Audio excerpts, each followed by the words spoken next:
Yo, yo, yo, yo, yo, what is going on, CoD Familia? It is your boy BN, aka Mr. Kingdom Builder, and in today's video we are going to be reviewing the latest dev feedback for August, which was technically, at least as of tomorrow, will be 2 months ago, but hey, maybe they just had it lined up. There's a lot of clown face reactions to this, so this should be a potentially interesting read, and as always, if you enjoy the content, make sure you throw us out, because it helps out a lot. Okay, so let's full size or supersize this for my Pineapple Express peeps. Number 1, increase point and Darkling levels in Home Kingdom.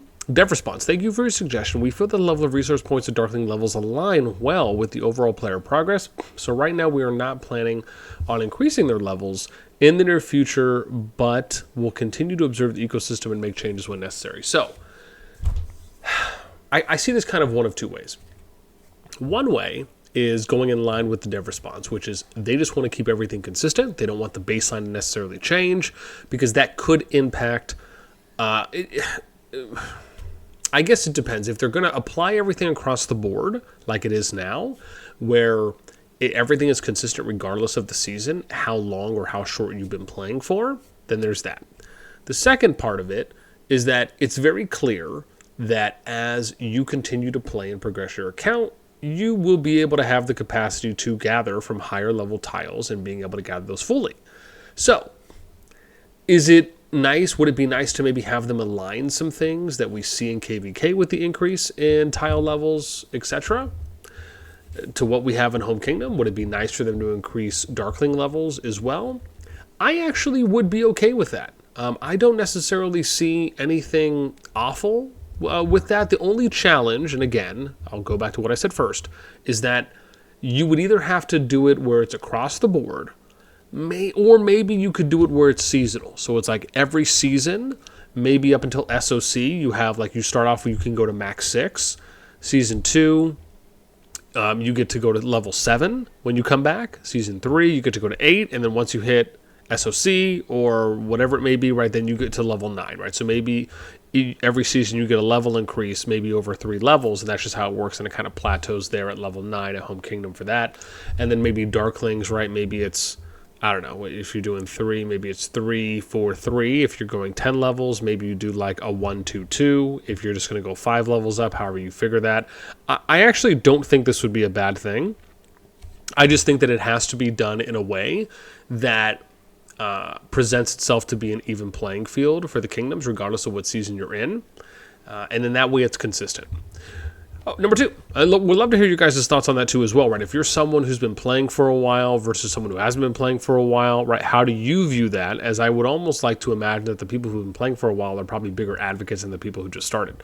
Number 2, add an event that resets hero's star level while returning all medals consumed in hero promotion. Dev response, thank you for your suggestion. Even though this event may benefit hero development in some sense, it will further widen the power difference among players, so we are not considering having such an event in the game at the moment. Okay, I understand this response where they're practically saying that if you're someone who's been playing for a very long time, being able to basically respec your heroes, given the new heroes that are coming out, right, every update, every other update, right, it can allow for you, because you're going to be getting paired with newer kingdoms in a KVK pool. This is just one aspect of it, where that could be a bit unfair because you'll have a lot more resources to basically respec, or in this case,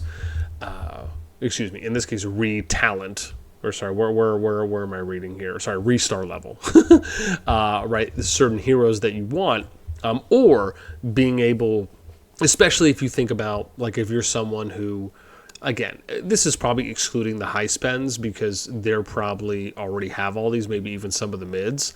But if you're like low to mid spend, I would like to believe that's probably more of the wheelhouse that this really affects, where you're able to retool and repurpose the heroes that you want to be focusing out in the field, where maybe you had to prioritize a certain path because you couldn't do everyone within a certain tier type, or maybe you're focusing on 2 or 3 troop types, and so you just aren't able to really do every single hero that you would actually like to do.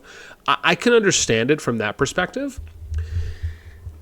From the player perspective, though, I'm sure they would like to be able to do this. And I mean, I think that if you were to ask people, maybe aside from those that are just starting out, hey, would you like to be able to do this so you can potentially kind of is, and again, this is kind of high spender outside, right? For that low mid, would you like to kind of almost be able to respec per season based on when heroes are coming out, right? So if it's archers are coming out, if it's infantry, if it's mages, etc., if it's cav, right? Would you like to be able to kind of respec almost?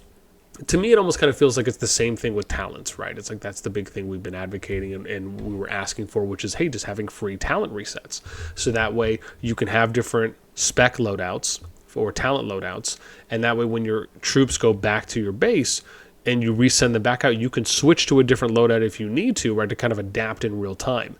I kind of see this in a similar light. However, again, I can understand how that currency for medals is obviously more valuable if you're kind of putting it on a scale versus like EXP tomes, right? To level and being able to do that immediate respec to another hero.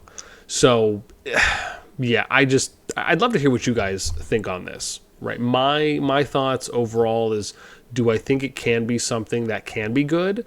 Absolutely. Do I also recognize and see what some of the potential fears are from the developers? I do. Again, would love to hear what you guys think on that one. Number 3, remove the cooldown for the reconstruction of bastions after their removal. Dev response, thank you for the suggestion. We are very careful with the bastion design and intentionally put restrictions on them in the hope that players don't rely on bastions too much when attacking. As a result, there will be no immediate consideration for removing the cooldown. I am actually okay with this. And I say that mainly because, and again, I'm going to say because I'm an advocate for things like barricades, things that are not solely dependent on reinforcing or bolstering or turtle defending a choke, and by a choke point. And so that was one of the things that I liked, because with things like barricades, it was almost kind of like, and turrets were a little bit more than that, than barricades, but now that it's like the bastions and it keeps, or maybe a little bit less than bastions, right? I would like go priority order as like from least choke point impactful versus heaviest. It would probably be like barricades, turrets, maybe keep, then turret, and then bastion. But it's just, yeah, man, I'm totally okay with this, because for me, I very much want to be seeing a lot more open field fight. And I would like to see a lot more tactical options, a lot more strategic play in the open field. I do think it's nice to see buildable structures that can be more support, but they're not the overbearing anchor that determines or locks something down if you opt to defend versus going and attacking. I think that there just needs to be a little bit more fluidity and a little more flexibility in that front. But also, I would like to see some more, and I think that's kind of where you get artifacts. Artifacts, I think, really are presenting this opportunity as we're seeing more and more come out. Like, for example, with the new shield one, right, where a few people were telling me you can like push people off the cliff, you can push them up the ramp, down the ramp, and I think that kind of tactical play is something I would like to, is something I almost would love for them to kind of keep doubling down on, is like having these like unique kind of CC crowd control usages, like TP usages, just like stealth. I mean, just really being kind of creative with it and almost having that avenue, but then maybe trying to do something maybe like a barricade, but something different that, again, isn't going to just hard lock down a choke, but it's going to be an accompaniment, right? And in addition to like an add-on, if you will, right? Not something that's the primary, but is more of a secondary. But yeah, I'm okay with this. Again, I still would love to hear from you guys on what you think about this one. Number 4. The Bastion is causing too many dead troops. In some cases, it happens when the garrison captain is auto-changed. Dev response, thank you for your feedback. We are aware of the situation right now and will investigate it by checking battle reports and in-game footage. Our team is currently internally discussing the optimization for relevant gameplay.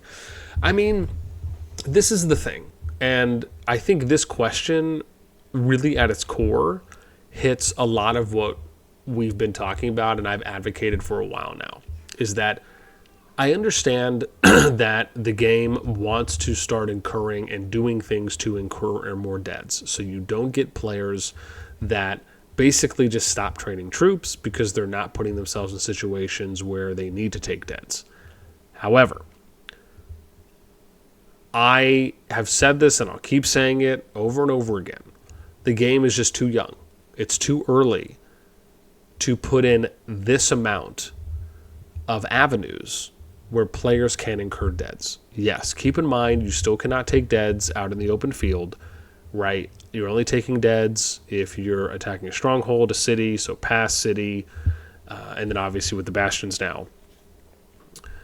However, if you looked at the PvP data that we've done a number of times across KVK seasons for how long fights have been lasting throughout a KVK season and also at the integral final boss or crescendo final zone, there is no consistent data yet or data yet that shows that fights are lasting long enough throughout an entire season. And again, we're not saying they have to happen. We're not saying fights have to happen every day, and fights need to happen, 90% of a season. But the fact is that the last data that we pulled, we were seeing fights that were happening for about half a week, up to a week, for the entire season, right? Depending, and this is over the past couple KVKs, and we're talking not just for the small ones, but for the big ones. And this data has been consistent since I've started pulling it. And again, this isn't for every KVK, but this is for a number of them. And so my view here is that, do I think that the game eventually should add in ways to incur more deads? Sure. Do I think that the game currently as it stands is in a place where they should be creating more ways to incur more deads? No. I want to get to a point where we can see consistently in every active and quality KVK that we're getting at minimum 1 to 2 weeks of PvP where everyone can, where as many people as possible can participate and for as long as possible. And we're just not there yet.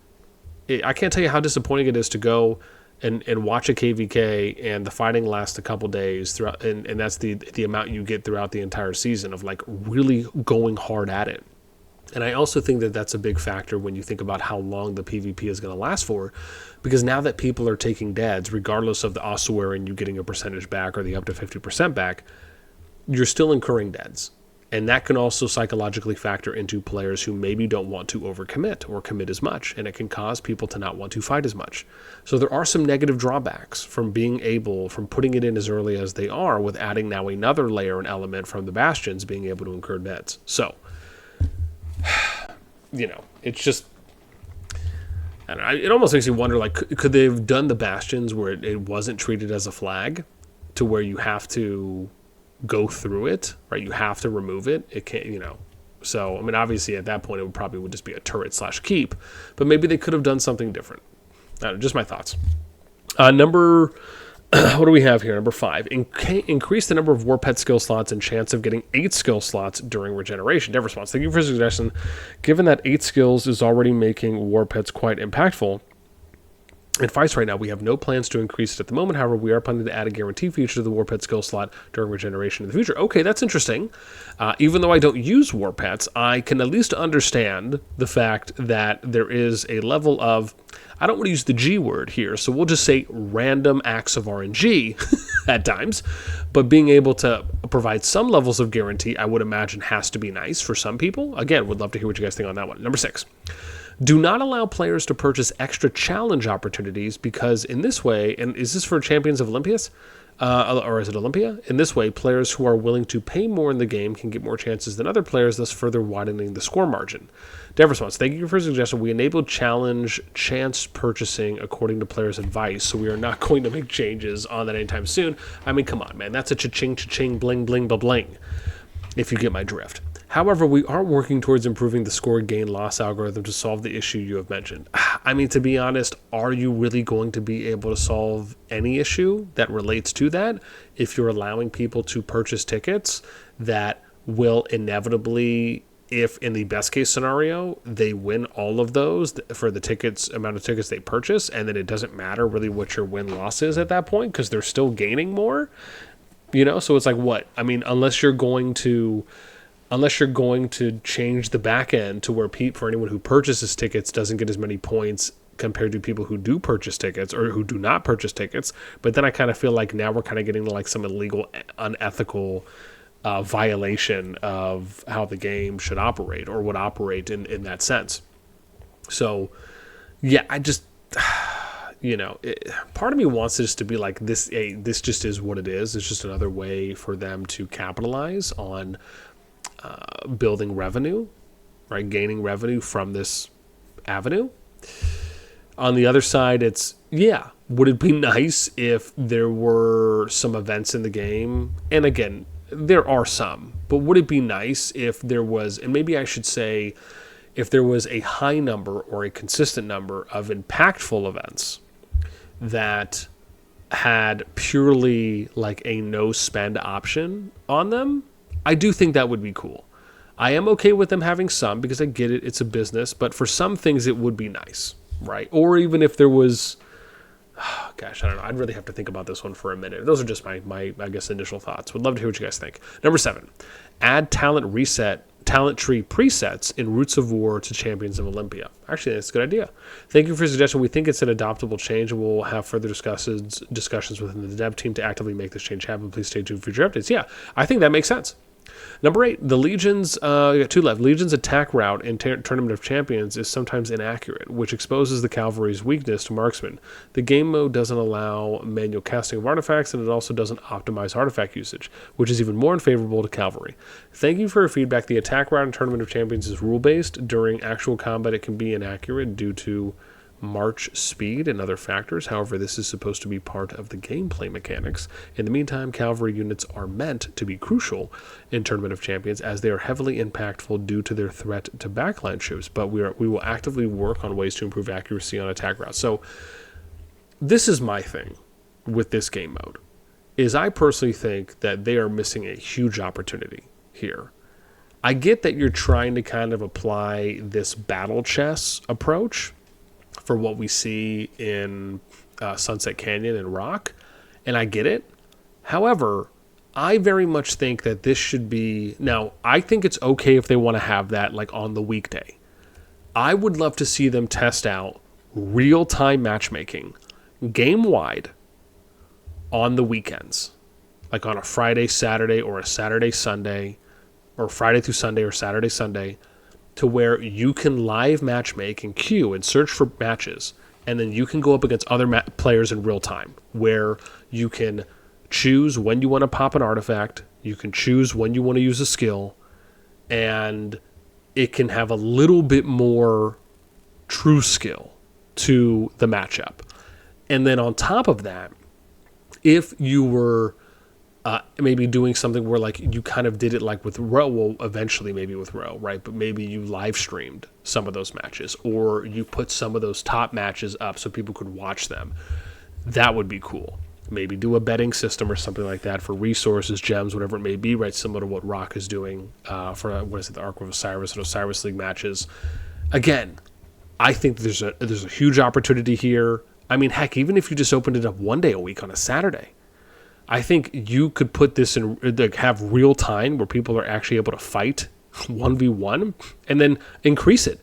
Do 2v2, do 3v3, 4v4, 5v5. Like, really just think about how you can expand. Like, I think this mode has a lot of potential and is being so underutilized right now for what it could be. I do think it's an okay starting point because you got to start somewhere and you got to build a foundation out. But I really think that this could be a lot more. Number 9. Add a lab system that allows players to test out Legion combinations. So basically what we were talking about with Row, where I've been advocating and saying they just need to have a custom private lobby where you can play against no one to work on like your openings, and then work on how your transitions and how you're going to move here and there, maybe work on certain positions. Then you could do it where like you're playing against the AI, so maybe it's like a ghost alliance, and then you're kind of playing against them. Maybe it has certain difficulty levels just so you can practice certain things.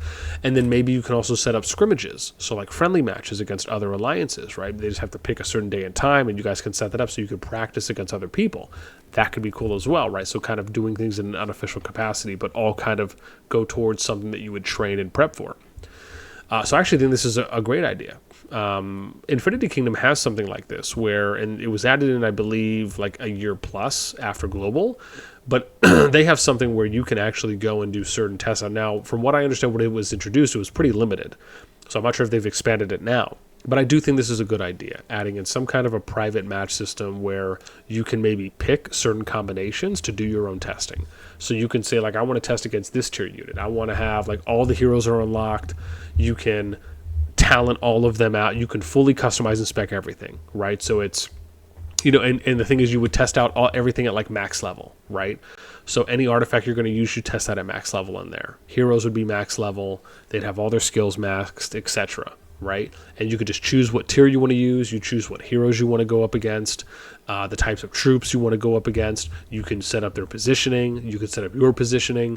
And then you're basically kind of fighting it out Sunset Canyon or Tournament of Champions style, right? But except you get to control your units, right? So you can kind of see how the engagement would play out. That I actually think is a great idea. Hopefully they'll add that in. Thank you for your suggestion. This feature has made the list of changes we are going to make to improve the gameplay experience. Wow, so that's something they're going to add in. That's dope. I think that's a great addition. So I really wonder, like, where all the clown faces are coming in here on, and where some people are feeling that kind of way about it. Anyways, listen, man, this is the dev feedback for August. Would love to hear what you guys think. Let me know in the comments down below. That's going to do it for me. As always, until next time, we'll catch you later.